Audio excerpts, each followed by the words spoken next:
Hello. Hi. Today we thought we would talk about the surprise birth of our daughter. Well, it wasn't a surprise that she was born. We knew that would happen. Yeah. It was more the 31-week part. So, you want to get started? Yeah, sure. Well, everything started on Wednesday afternoon. I came from work. I had pains, but I didn't know it was that bad. Everything went south on Thursday morning. Well, Wednesday night, you just said, I have really bad heartburn. I'm going to sleep in the recliner. I don't want to keep you up. I said, sure, if it gets worse, anything goes on, come get me. Yeah, so I went to the living room. I went to the living room. I had pain, but I didn't tell her anything until she woke up and saw me in the living room. And I was like, you don't look okay. Are you okay? And I'm like, nope. Let me see what I can do. So if it wasn't for my lovely wife to tell me that I need to call the doctor. Well, do you remember exactly why I told you? I was like, well, what's wrong? I thought it was just heartburn. You're like, no, it is heartburn, but it's this like strong pain in my back that like radiates down. I was like, did you call the doctor yet? You're like, no, I didn't. So you called the doctor. Call the doctor. Yeah. And the doctor told me, you know what? You need to go to the hospital and go to the emergency room because that might be the labor pains already. So you need to go and find out. And we did. Yeah. We were driving at 6 a.m. straight to the hospital. Yeah. And so when they tell me it was contractions, I was thinking Braxton Hicks. So I really quick just got my work clothes on thinking we'll be at the hospital for a couple hours. I'll take her home and then I'll go into work. That was not how it played out. We got to the hospital, labor and like kind of triage area. And they checked all of her vitals. Everything seemed fine. Your blood pressure was a tiny bit high, but they thought that was probably because of the pain of the contractions. They didn't really tell us much, did they? It was like a couple of hours. On this part, she can probably tell you more because I was just concentrated on the pain. Yeah, she was in a lot of pain. And they, put her on the monitor and confirmed she was having a contraction. So they thought that was what the slight elevation in blood pressure was from. And they went back and forth on what they were going to do with her. Should we go home? Should we stay? Meanwhile, they're not letting her eat. So she hasn't really eaten in like 12 to 18 hours. Yeah, at that point it was bad. I was hungry. Yeah. And they did a couple tests. Obviously, they're checking the baby. The baby was fine. They decided to go ahead and admit us overnight because they were going to do more tests on you and they wanted to monitor a few things. And so at that point, I decided they weren't going to do any more tests for a couple hours, we thought. So I ran home to get like an overnight bag. We had some friends come and stay with you. And then almost immediately, they decided to take you for an ultrasound as soon as I've left. So I missed that. Luckily, they didn't really do much other than an ultrasound, right? Yeah, the weird part is that person that did the ultrasound with, she was very serious. So I didn't know if things were going wrong or they were okay. Yeah, her demeanor freaked you out. Yes, it was very scary because she was super serious. Yeah. But after that, it was okay. So they finally let her eat around dinner time. Yes. And they brought you a Thanksgiving dinner. That's an important fact. And delicious. As she's finishing the meal, I'm getting back. Our friends are there. We're talking. And I kind of look over at her and she's kind of like pale, which obviously she's not normally. That's normally my rule. But she's pale, kind of green. I kind of politely hustled our friends away. And very quickly, she was like, I need a trash can. This and I was funny because they left. I actually managed to make myself an awesome actress, by the way. Our friends left and I was like, goodbye, goodbye. Like 30 seconds after they closed the door, I told Marie, bring me the trash can, like now. But you didn't say it like that. You were just like, I need a trash can. And I was like, what for? You're like, I'm going to puke. I was like, you what? And then you're like, give me the trash can. And so in every other place we'd been, they had the, I think they're called emesis bags, the barf bags. Our room didn't have any, so I grabbed the like big bulky trash can and she's using it as I'm trying to page for the nurse to come. And they never really gave us a reason why you got sick. No. But the next day, overnight was fairly uneventful other than the baby kept moving, so they had to come in at least every hour to try to get her back on monitor. Heart monitor, so we could hear her heartbeat the whole night. Except for when she rolled over and they had to come readjust. But so the next day we were really tired. Our OB was on call and came in and said, the blood pressure wasn't that, it was a little elevated. They still thought it was because of the pain. And so he kind of gave us the option to go home or to wait until some of the tests they had sent to the lab came back. You immediately voted for Going home. I didn't want to stay at the hospital at all. And I said I would leave it up to her because it's kind of, her choice. But in my mind, we should wait for the tests to come back just because I didn't want to get home, think we were good, and then get called that we had to come back in. So we ended up staying, which was good because her tests were not good. And so that was on Friday, and they told us, you'll probably have to stay here until you deliver. And so they started the steroid shots to mature Ani's lungs, all that good stuff. So fast forward to Saturday, we were supposed to be there for a while in the morning, so they moved us to a massive room, like a big suite style room. Kind of monitor throughout the day, and I then wanted to watch Maleficent.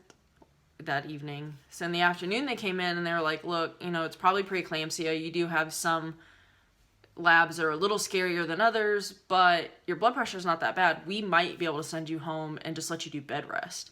But at this point they had done both doses of the steroids, like I said. And then, that evening you were excited to watch Maleficent. Her blood pressure had gone up a little bit, but your pain had gone up as well. So they, again, kind of attributed it to that. And then night shift came on at 7, and your blood pressure rocketed.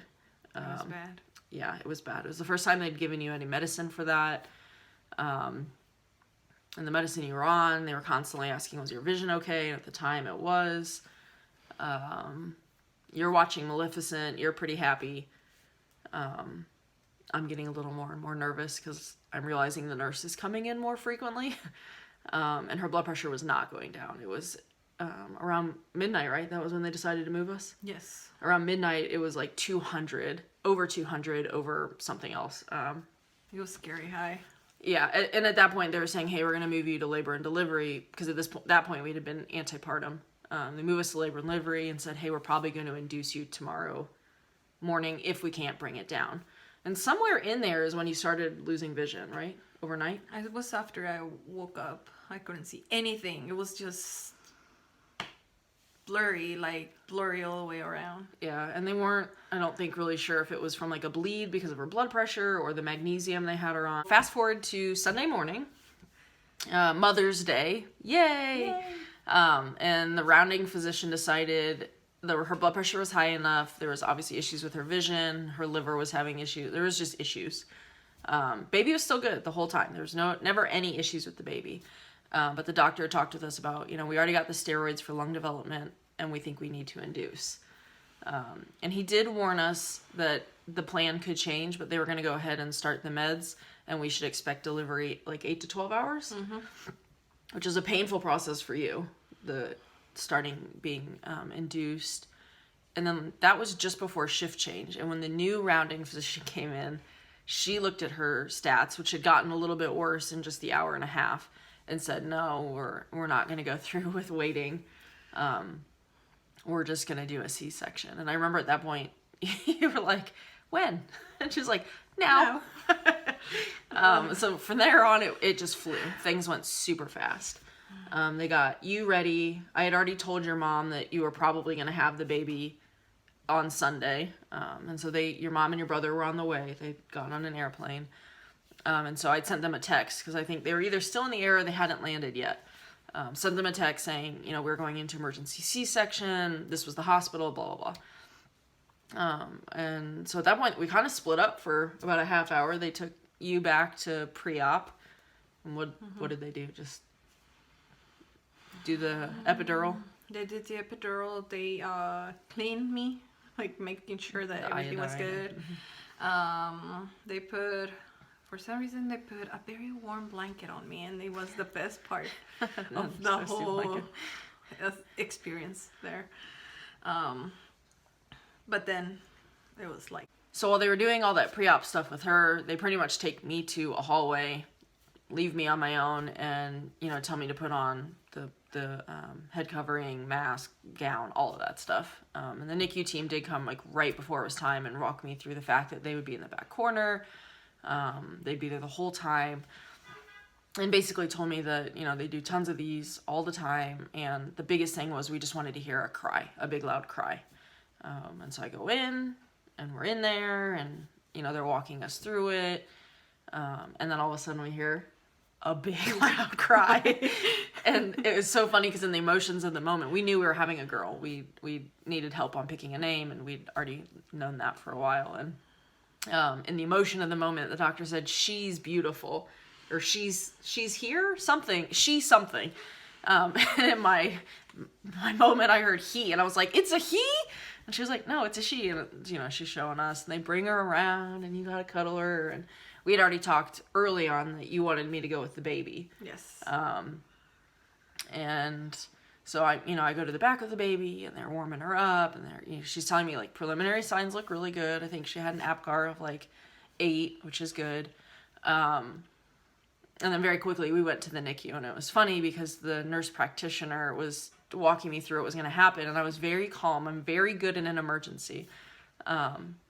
And I think she was almost worried about how good I'd been handling it, because we get back to the NICU, and they're obviously starting IVs, and I wasn't sure how I would do at that point because I don't like needles. But I think just because it was my daughter, it was okay. Like, I didn't freak out at all. And they were like, "If you feel like you're gonna faint, or, you know, if you have questions," and I'm like, I'm okay. And yeah, that was how our little Mother's Day surprise came. I spent the next couple hours in the NICU because you were still sick enough that they couldn't even bring you for a visit. I think it was about 36 hours. Yeah, I couldn't see the baby for 36 hours after she was born. Because they were waiting for you to stabilize. Yes. Luckily, your mom had landed, and she was there right when you got out, right? Of post-op? Yeah, I remember right after they finished with me in the room, they sent me to my Labor and delivery room. And I fell asleep like I was out. Yeah. They put stuff on me I don't even remember having on until the nurse told me, "You have this and this on." Because you still couldn't see out of one eye at all, right? No, I couldn't see. Yeah. And the next thing I know is my mom waking me up. So my mom's already at the hospital in my room waking me up. And I had actually had our NICU nurse call a couple times just for updates. They're like, "Yeah, she's fine, she's sleeping." And I was, "Yeah, she's fine, she's sleeping, and your mother-in-law's here." And so I took a bunch of pictures, I think a video of her little cry. And after a couple hours, I came and showed her off to you. It was funny because you're not allowed to sleep in the NICU. Like, they don't let you spend the night there. They don't want you to nap there, nothing. And I think the nurse took pity on me because I completely crashed for like 2.5 hours in the NICU. But that is how our little Ani, the Banshee, I call her the Banshee all the time, was born. And speaking of the Banshee, nap time is over. So that's the story. Bye!